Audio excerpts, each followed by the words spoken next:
Our fellow educators, peace be upon you and God's mercy and blessings. I am Dr. Mahmoud Alwan, a specialist in sheep and goat diseases. The topic begins when you go to the veterinarian with your sheep or goat for an examination. After the examination and diagnosis and after you receive the treatment, the moment everyone fears comes when they tell you that this injection should be given under the skin of the neck. And at that time, the breeder, poor thing, is afraid of injecting the animal incorrectly, or that the animal might die while being injected, or the needle might hit a nerve or a vein, paralyzing the animal, and the breeder starts to be confused and begins looking for someone to inject the needles for him. And here the breeder finds himself in an unenviable position, torn between the fear of administering the injections himself or the embarrassment of asking someone else to do it for him. That's why in this video I will teach you how to inject under the skin yourself in an easy way. So if you are interested in the field of sheep and goat breeding, and to keep up with our new videos as they come out, before you forget, click subscribe to the channel, like the video, and turn on the notification bell to stay updated with our new videos. Your lovely syringe is with you. Let's go. Let's start the video with a question. Why is the breeder afraid of injecting the animal incorrectly, and what could happen if I inject the animal incorrectly? Number 1. The medication might come out when you inject it under the skin. Number 2. Instead of injecting the medication under the skin, you might inject it into the muscle. And some medications, if they reach the muscle or the vein, can actually be fatal. Number 3. And this happens in the rear intramuscular injection, where you might hit the main nerve, which is the sciatic nerve, and cause complete paralysis in the leg where you hit the nerve. Swelling can also occur, whether minor or major, at the injection site itself. That's why if we inject correctly, none of these problems will happen to us, God willing. The process of subcutaneous injection, folks, is simply if we assume this is the flesh, or these are the muscles, and this is the layer of skin. I want to inject in the space between them, and because the space between them is not that wide but rather narrow, I have to go under the skin properly. I rely on subcutaneous injections primarily or specifically in my treatments. Some medications that people administer intramuscularly, I give them subcutaneously. They have more than one method, but people don't know that they can be taken intramuscularly, subcutaneously, and intravenously.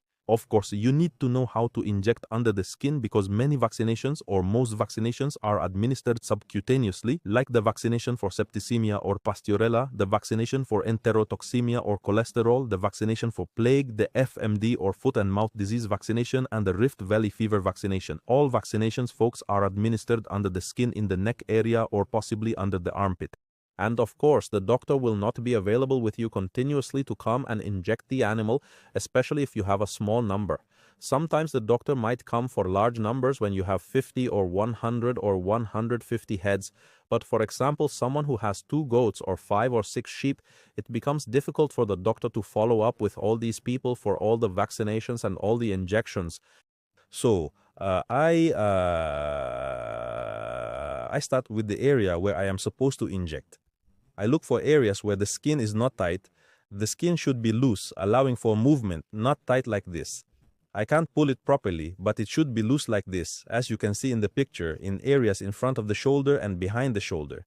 The skin there is easy to pull, and under the armpit. And this, everyone, is a video with us showing the method of injection under the skin. The man injected correctly, but there is an error in the injection process. It might be because he is experienced, he can... if he avoids it. But for someone who is still a beginner, they must do it exactly the way I will tell you. The first step, everyone, is to get a completely new syringe. It should not have been used before or contain any previously used medication. And if I have to, I get saline solution, draw it, and wash the syringe more than once. So I've sterilized and cleaned it from where? From the inside. The second step, when I draw the medicine from the bottle. I don't just draw it like that, folks. I keep the bottle up like this, and then insert from here like this, and draw my medicine. Okay, then I remove the what? After that, I attach the needle. And this needle should be specifically for subcutaneous injections. You say how sore the needle is. It's like half a fingertip, right? Make sure the syringe has air, and I need to keep the air until the end, okay? Before what? Before I inject, I insert the needle under what? Under the skin, or even in intramuscular injections. I do a simple thing by pulling the needle back.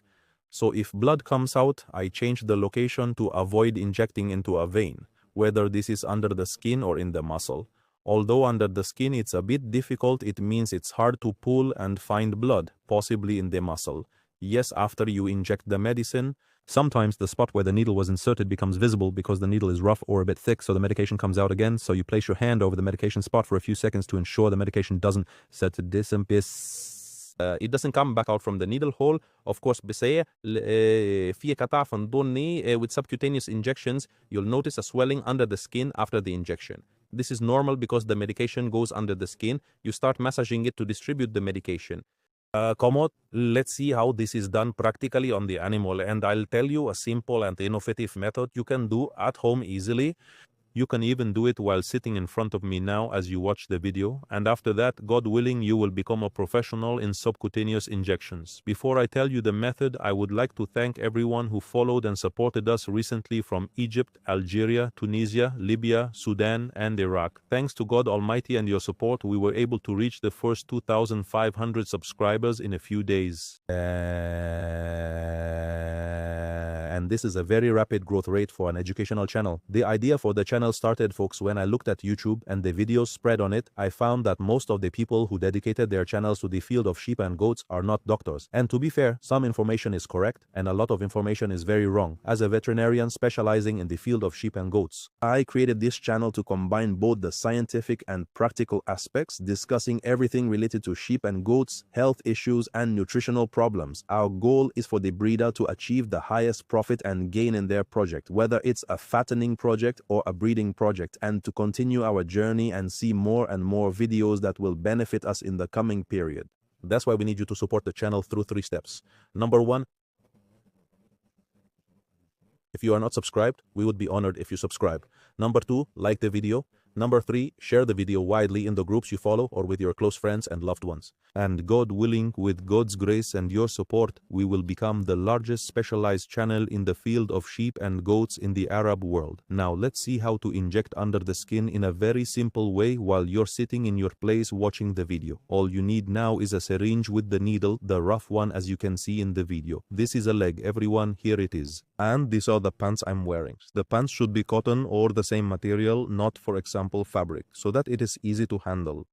You pull the pants like you're pulling the skin. Now let's see how we inject under the skin. First, when you pull the skin, as you see here, the skin must form a tent.